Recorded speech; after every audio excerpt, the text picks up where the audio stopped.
Қайырлы таң, құрметті достар. Бүгін дүйсенбі күні ақпанның 7-сі. Мен бүгін мынандай пост жазып едім. Соны сіздерге YouTube'пен де пайдаланып жеткізейін деп отырмын.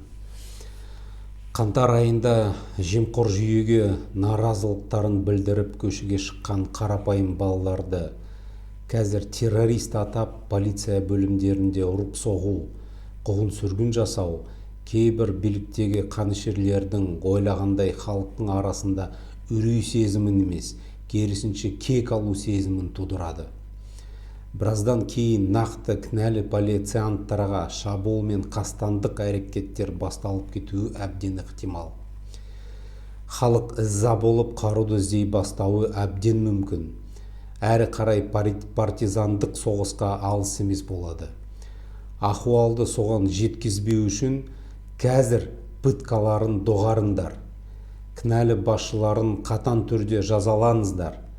Ал нағыз қылмыскерлерді және лаңкестерді өз қатарынан іздеңдер. Алматыға қарулы шабуыл ұйымдастырған солар. Мен бүгінгі таңда билікке үндеуім осындай.